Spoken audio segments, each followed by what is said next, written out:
শ্রী বিষ্ণু এসে বললেন, কি ব্যাপার মা, তুমি আমায় ডেকেছো কেন? তুমি আমায় ডেকেছো কেন মা? আমায় বলো, তুমি ডেকেছো কেন?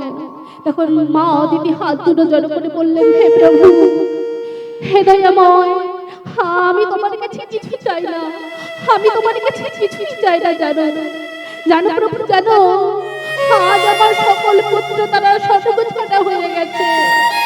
ওই বলিরা আমার পুত্রের কাছ থেকে সব কিছু হরণ করে নিয়েছে। আমি আর বেশি কিছু চাই না দয়াময়, আমি বেশি কিছু চাই না। আমার পুত্রকে তুমি স্বর্গরাজ্যটা ফিরিয়ে দাও, ফিরিয়ে দাও, ফিরিয়ে দাও। ভগবান বিষ্ণু বললেন, বেশ, এইটুকু তুমি আমার কাছে চাও, আর কিছু চাও না তো? বেশ, আমি তোমার মনোবাঞ্ছা পূর্ণ করব।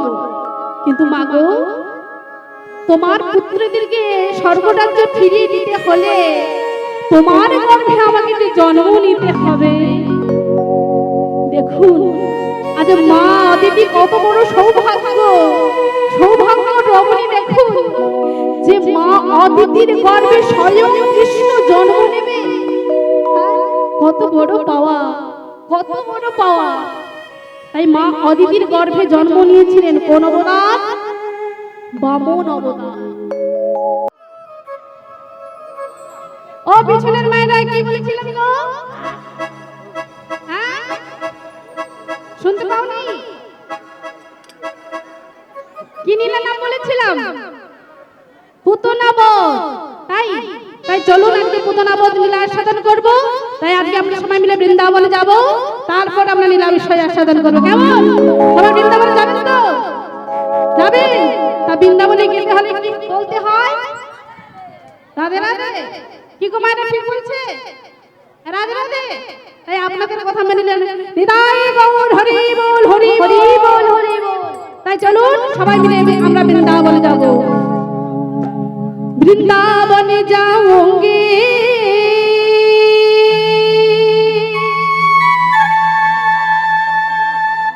সখী, বৃন্দাবনে যাওঙ্গে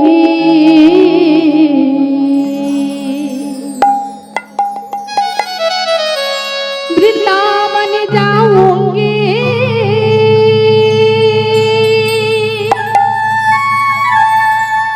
সখী, বৃন্দাবন যাওঙ্গে। ও মেরে উঠে, ও মেরে উঠে के रहे सखी, बृंदावन जाओगे। ओ मेरे उठे के रहे सखी, बृंदावन जाओगे।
সবাই মিলে একসঙ্গে জোরে একটু রাধা নাম করবেন না? সবাই মিলে ওই যেমন করে ঝগড়াটা করে না, হ্যাঁ? যখন ওই ঝগড়াটা করে মায়েরা এক পাড়া থেকে আরেক পাড়া পর্যন্ত শোনা যায়। আর ওখানে রাধা রাধা না, গলায় জোর নাই একেবারে। সবাই মিলে জোরে বলবেন কেমন? ও বললো রাধা রাধা রাধা রাধা রাধু হাসলে বলো রাধা।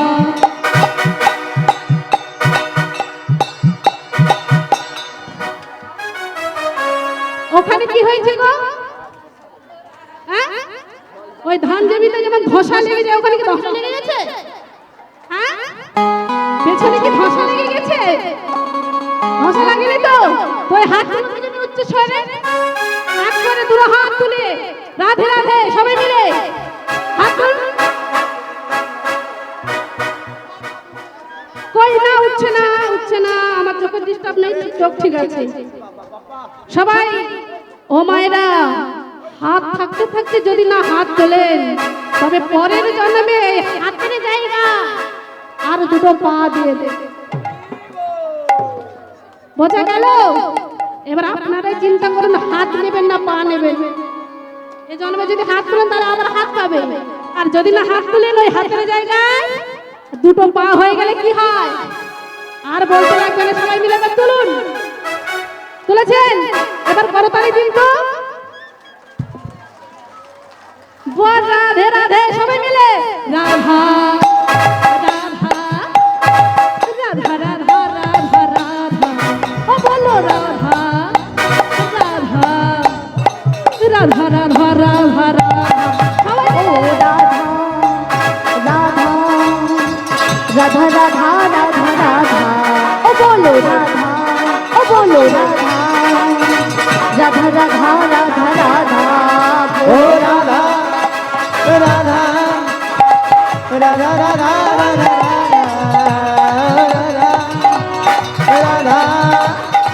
রাধা রাধা রাধা রাধা। ও বলো রাধা রাধা রাধা রাধা রাধা। ও বলো রাধা রাধা রাধা রাধা রাধা।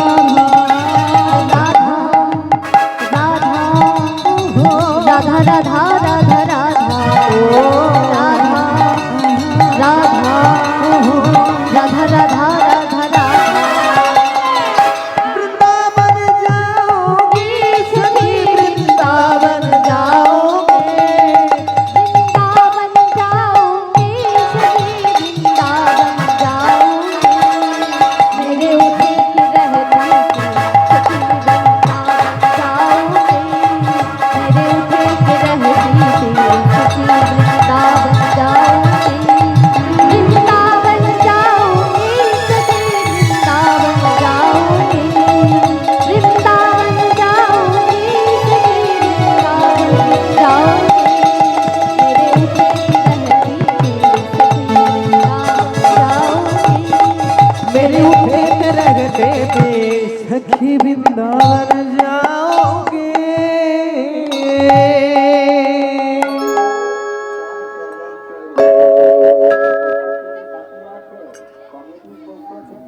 মায়েরা চলুন।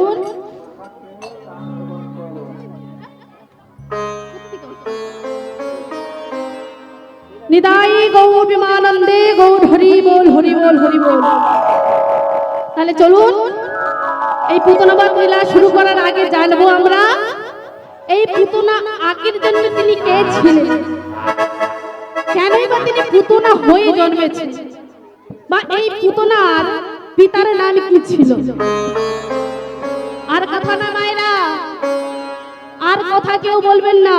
কথা যদি বলেছেন তাহলে সবকিছু গুলিয়ে যাবে। কথা যদি বলেছেন তাহলে সবকিছু গুলিয়ে যাবে। একটু মনোযোগ দিয়ে শুনবেন কেমন? কৃষ্ণ লীলা তো, তাই একটু মনোযোগ দিয়ে শুনতে হবে কেমন? তা মায়েরা চলুন, এই পুতনা আগের জন্মে তিনি কে ছিলেন, কি কর্মের ফলে পুতনা হয়ে জন্মেছেন, তাই চলুন আগে জানবো আমরা পুতনা আগের জন্মে তিনি কে ছিলেন। এই পুতনা ছিলেন বলি মহারাজের কন্যা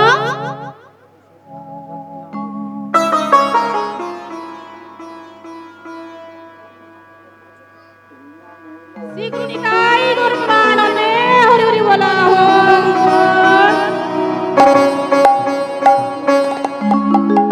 এই পুতনা ছিলেন বলি মহারাজের কন্যা রত্নমালা। আর এই রত্নমালা বলিরাজের কন্যা ছিলেন। বলিরাজকে জানেন তো সবাই? কি গো বাবা, বলিরাজকে জানেন তো? তাই এই বলিরাজের কন্যা ছিলেন। তাহলে এই বলিরাজ কার নাতি ছিলেন বলুন তো? এই যে বলি মহারাজ, ইনি ছিলেন প্রহল্লাদের নাতি। আর এই প্রহল্লাদের নাতি হলো বলি মহারাজ। আর এই বলি মহারাজ খুব পরাক্রমশালী ছিলেন। তিনি সকল দেবতাদের আসন ছিনিয়ে নিয়েছিলেন, মানে যুদ্ধ করে দেবতাদের আসন ছিনিয়ে নিয়েছিলেন। এবার দেখুন, সকল দেবতাগণ তারা স্বর্গ ছাড়া, তারা কি করবে খুঁজে পাচ্ছে না। তাই সকল দেবতাদের মা হলো অদিতি। তাই দেবমাতা অদিতি পুত্রদের এমন দুর্দশা দেখে আর সহ্য করতে পারলেন না। কেন বলুন তো? আমরাও তো মা। কি গো বাবা, কি গো মায়েরা, আমরাও হলাম মা। আমাদের পুত্রের যদি এমন দুর্দশা হয়, থাকার যদি না জায়গা থাকে, পুত্রে যদি এমন কষ্টের দিন দেখি আমরা কি চুপ করে বসে থাকতে পারবো? আমরা কি দেখতে পারবো মা? দেখতে পারবো। তাই সকল দেবতাদের মা দেবমাতা অদিতি তার পুত্রদের এমন দুর্দশা দেখতে পারল না। তাই দেবমাতা অদিতি কি করলো? ক্ষীরোদকুলের সামনে এসে শ্রী বিষ্ণুকে ডাকছে। কেমন করে গো? নমো নারায়ণ নমো, নমো নারায়ণ নমো, নমো নারায়ণ নমো, নমো নারায়ণ নমো, নমো নারায়ণ নমো, নমো নারায়ণ নমো, নমো নারায়ণ নমো, নমো নারায়ণ নমো। তুমি যে তুমি যে সংহারকারী, তুমি যে সংহারকারী, তুমি যে সৃজন, তুমি যে পালন, তুমি যে সংহারকারী, তুমি যে সংহারকারী। নমো নারায়ণ নমো নমো, নমো নারায়ণ নমো নমো, নমো নারায়ণ নমো নমো, নারায়ণ নমো নমো, নমো নারায়ণ নমো নমো, নমো নারায়ণ নমো নমো, নমো নারায়ণ নমো, নমো নারায়ণ নমো, নমো নারায়ণ নমো, নমো নারায়ণ নমো।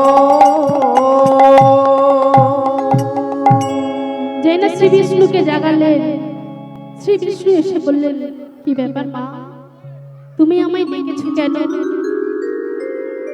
তুমি আমায় ডেকেছো কেন মা? আমায় বলো, তুমি ডেকেছো কেন? তখন মা অদিতি হাত দুটো জড়ো করে বললেন, হে প্রভু, হে দয়াময়, আমি তোমার কাছে কিছু চাই না, আমি তোমার কাছে কিছুই চাই না। জানো জানো প্রভু, জানো আজ আমার সকল পুত্র তারা স্বর্গ ছাড়া হয়ে গেছে। ওই বলিরাজ আমার পুত্রের কাছ থেকে সব কিছু হরণ করে নিয়েছে। আমি আর বেশি কিছু চাই না দয়াময়, আমি বেশি কিছু চাই না। আমার পুত্রকে তুমি স্বর্গরাজ্যটা ফিরিয়ে দাও, ফিরিয়ে দাও, ফিরিয়ে দাও। ভগবান বিষ্ণু বললেন, বেশ, এইটুকু তুমি আমার কাছে চাও, আর কিছু চাও না তো? বেশ, আমি তোমার মনোবাঞ্ছা পূর্ণ করব। কিন্তু মাগো, তোমার পুত্রদেরকে স্বর্গরাজ্য ফিরিয়ে দিতে হলে তোমার গর্ভে আমাকে যে জন্ম নিতে হবে। দেখুন, আজ মা অদিতি কত বড় সৌভাগ্য, সৌভাগ্য রমণী। দেখুন যে মা অদিতির গর্ভে স্বয়ং কৃষ্ণ জন্ম নেবে, কত বড় পাওয়া। কত বড় পাওয়া। তাই মা অদিতির গর্ভে জন্ম নিয়েছিলেন কোন অবতার? বামন অবতার। বামন অবতার। বামন মানে এটা ভাববেন না, এই যে যারা পুজো করছে এদেরকে অনেকে বলে বামন বামন, কিন্তু ইনারা হলো বামন নয়, ইনারা হলো ব্রাহ্মণ। ইনারা হলো ব্রাহ্মণ। আর বামন কাকে বলা হয়েছে? যারা বেটে মানুষ তাদেরকে বলা হয়েছে বামন। আজ মা অদিতির গর্ভে বামন রূপে ভগবান বিষ্ণু জন্ম নিয়েছেন। আর ভগবান বিষ্ণু জন্ম নেওয়ার পর আর এদিকে বলি মহারাজ নর্মদা নদীর তটে বসে বিশাল বড় একটা যজ্ঞের আয়োজন করেছে। আর ওই যজ্ঞে সংকল্প করেছে কি, যে যা দান চাইবে তাকে সেই হিসাবে দান দেওয়া হবে। তাই রাজ্যবাসী সবাই দলে দলে দান নিতে আসছে, যে যা দান নিচ্ছে তাকে সেই হিসাবে দেওয়া হচ্ছে। আর বামনদের ছোট মানে পেটে মানুষ, অপূর্ব সুন্দরে দেখতে, আর এই ছোট বালকের রূপ ধারণ করে ছোট ছোট পায়ে হাঁটতে হাঁটতে বলিরাজের কাছে আসছে। কিসের জন্য? না দান নেওয়ার জন্য। আর ওই যে বামনদেব বলিরাজের কাছে আসছে, আর ওই বলিরাজের কন্যা রত্নমালা বলি ওই বামনদেবকে দেখেছে। আর বামনদেবের এত সুন্দর রূপ দেখে রত্নমালা মনে ভাবছে, আহারে কি সুন্দর বালক, কি সুন্দর দেখতে, কি সুন্দর চোখ, কি সুন্দর কান, কি সুন্দর নাক, কি সুন্দর ঠোঁট, আহা কি সুন্দর পুত্র। না জানি এমন পুত্র যদি আমার হতো, এমন পুত্র যদি আমার হতো, তাহলে আমি কি করতাম জানো? আমি আমার কোলের মধ্যে বসিয়ে আমার স্তনদুগ্ধ খাইয়ে আমার এই নারী জনকটাকে আমি ধন্য মনে করতাম। অন্তর্যামীর ভগবান অন্তরের কথা বুঝতে পেরে বললেন, তথাস্তু, আমি তোমার মনোকাঙ্ক্ষা পূর্ণ করব। তাই এবার দেখুন বামনদেব কি করেছে, ছোট ছোট পায়ে বলি মহারাজের কাছে এসে বলছে, রাজন, ও রাজন, তুমি দান করছো রাজন? রাজন আমায় দান করবে না? বেশ বালক বলো তুমি কি দান নেবে? তুমি যা চাইবে আমি তোমাকে তাই দেব। বলো বলো বালক তুমি কি নেবে? বামনদেব হাত জোড়ে করে বলছে, মহারাজ আমি বেশি কিছু চাই না, আমি কি নেব জানো? তাহলে তোমায় বলতে শোনো, দানে দেহ তব তিনে পদভূমি, দানে দেহ তব তিনে পদভূমি, দানে দেহ তব তিনে পদভূমি, দানে দেহ তব তিনে পদভূমি, দানে দেহ তব তিনে পদভূমি, দানে দেহ তব তিনে পদভূমি, দানে দেহ তব তিনে পদভূমি, দানে দেহ তব তিনে পদভূমি। এই ভিক্ষা চাই, এই ভিক্ষা চাই, দানে দেহ তব তিনে পদভূমি, দানে দেহ তব তিনে পদভূমি। এই ভিক্ষা চাই, এই ভিক্ষা চাই। কি চাইলো গো মা? তিন পদভূমি। কি বললেন? বেশি কিছু নেব না, মাত্র 3 পদভূমি, মানে 3 পা জায়গা নিতে চাইছে। তাই বলি মহারাজ হেসে,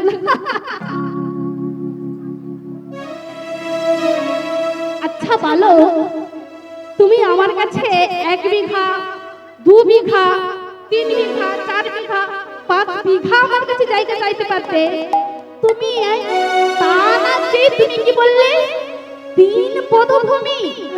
আরে তুমি আমার কাছে একটা গ্রামও চাইতে পারতে, আমি সেটুকু তোমাকে দিতে পারতাম। আর তুমি তা না চেয়ে তুমি কি বললে 3 পদভূমি? বলে বামনদেব হাত জোড় করে বললেন, হ্যাঁ রাজু, আমি বেশি কিছু চাই না, আমি ব্রাহ্মণ মানুষ, দেখতেই তো পাচ্ছেন আমি বেশি নিয়ে কি করব, তাই আপনি আমাকে এই 3 পদভূমি দান করুন, আমি বেশি কিছু নেব না। বেশ, আমি তোমাকে না হলে 3 পদভূমি দেব। বলে রাজন, আপনি আমাকে 3 পদভূমি দেবেন, কিন্তু আমার কাছে একটু অঙ্গীকার করুন যে আমায় তুমি 3 পদভূমি দান দেবে। বলিরাজ তো অত শত বোঝে না যে ভগবান ছল করে এসেছে বামনদেবের বলিরাজের কাছে। তাই কি করলেন না, রাজন আপনি যে আমায় দান দেবেন তাহলে একটু অঙ্গীকার করুন। পাশেন ছিলেন দেবগুরু শুক্রাচার্য। শুক্রাচার্য বললেন, মনে মনে ভাবলো এই বালক যে মাত্র 3 পদ ভূমির জন্য অঙ্গীকারবদ্ধ করেছে? কে এই বালক?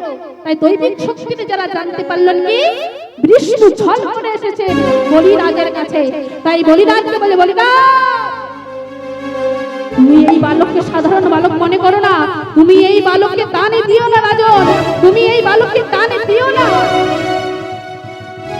বলিরাজ হাত জোড়ে করে বললেন, গুরুজি আমি যখন সংকল্প করেছি এই যজ্ঞে যে যা চাই আমি তাকে তাই দেব, তাই আমি দানে দেব।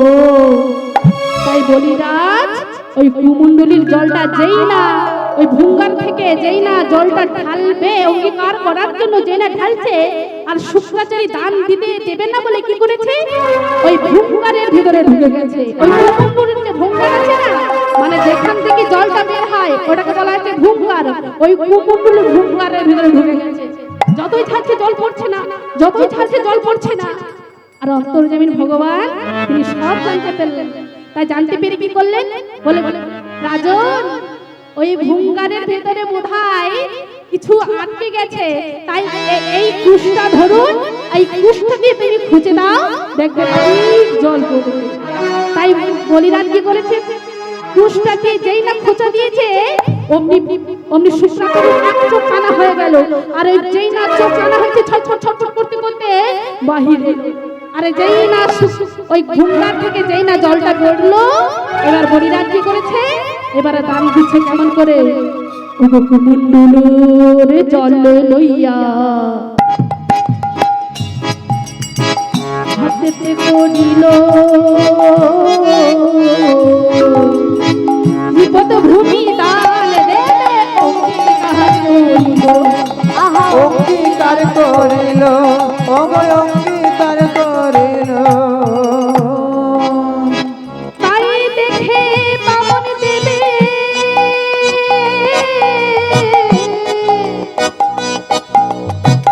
আনন্দিত মন, সেথায় দাঁড়িয়ে শুক্রাচারী অবধানিত মন, অবধানিত মন। দেখিতে দেখিতে ব্রাহ্মণ বিশাল রোগ ধরে, তাহি দেখে বলিরাজ হতাশিত হলো, ও হতাশিত হলো, অবহতাচিত হলো। দেখতে দেখতে ভগবান শ্রী বিষ্ণু বিশাল রূপ ধারণ করেছে। আর বিশাল রূপ ধারণ করে এক পায়ে স্বর্গ আর আরেক পায়ে মর্ত, সারা স্বর্গ আর মর্ত দখল করে নিয়েছে।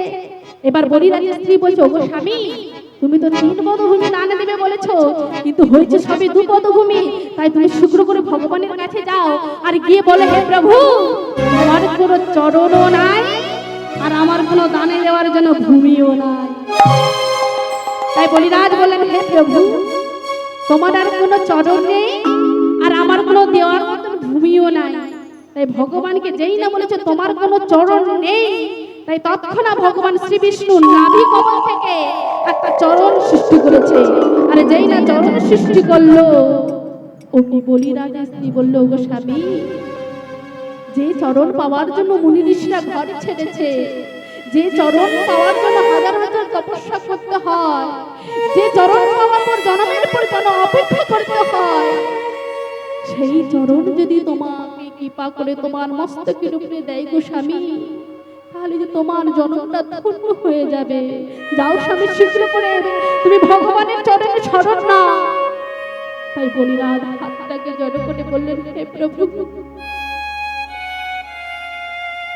না আছে আমার জ্ঞান, না আছে বুদ্ধি, আমার কিছুই নেই দয়াল। তোমাকে আমি কথা দিয়েছি যে তোমাকে আমি 3 পদভূমি দেব বলে, কিন্তু প্রভু তোমাকে ভূমি দেওয়ার মতন আর আমার কিছুই নেই, কিন্তু রয়েছে শুধু আমার এই দেহখানাটা। তাই তুমি কৃপা করে তোমার ওই চরণখানা যদি আমার মস্তকের উপরে রাখো, তাহলে আমার জনমটা ধন্য হয়ে যাবে। তাই তুমি কৃপা করে ওই চরণটা আমার মস্তকে দাও। যেই না ভগবান শ্রীবিষ্ণু হরিরাজের এমস থেকে পা দিয়েছে, হরিরাজ একেবারে পাতালে প্রবেশ করে গেল।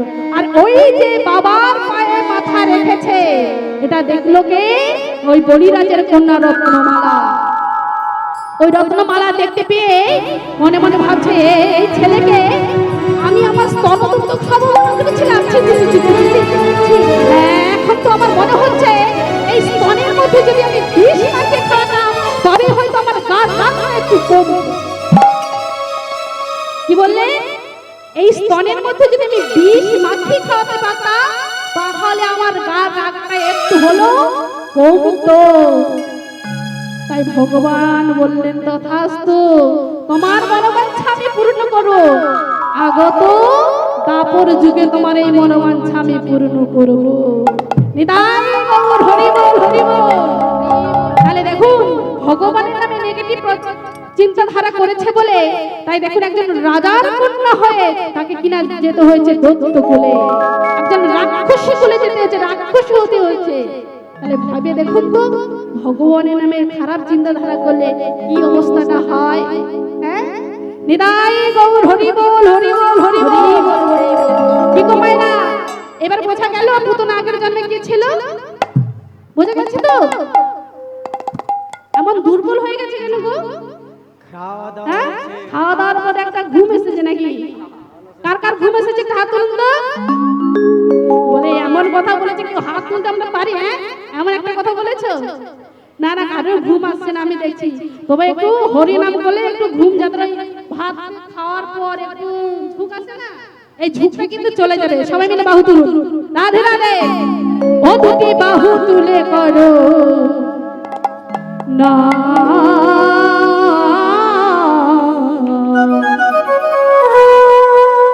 গাও হরে কৃষ্ণ হরে রাম।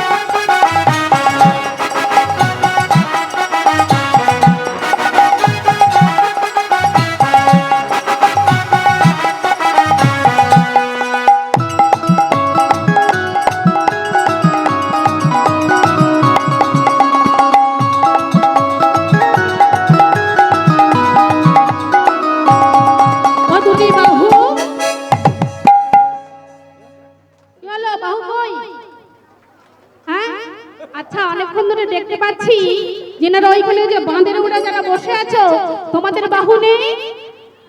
আছে? কই গুছিয়ে রেখেছো সংসারের কাজের জন্য? সংসারের কাজের জন্য গুছিয়ে রেখেছো? হ্যাঁ, সারা জীবন তো খুঁজতে পাস করে গেলে, এ হরি নাম বাসনে এসেছে, একটু হাতটা তুলো। হ্যাঁ, নিতাই গৌর হরি বল। সবাই মিলে এই তো উঠেছে, দেখেছেন? আসলে কি জানেন তো, ওই সোজা আঙুলে যদি না ঘি উঠে না, ওই আঙুলটা একটু বেঁকাতে হয়। কেমন? নিতাই গৌর হরি বল। ও তুমি বাহু তুলে কৃষ্ণ হরে রাম। ও তুমি বাহু তুলে হরে কৃষ্ণ হরে রাম।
পারবে।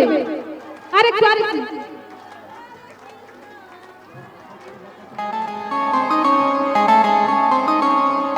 হরে কৃষ্ণ কৃষ্ণ কৃষ্ণ হরে হরে রাম রাম রাম হরে হরে হরে কৃষ্ণ কৃষ্ণ কৃষ্ণ হরে হরে হরে রাম রাম রাম হরে হরে। ও দুটি বাহু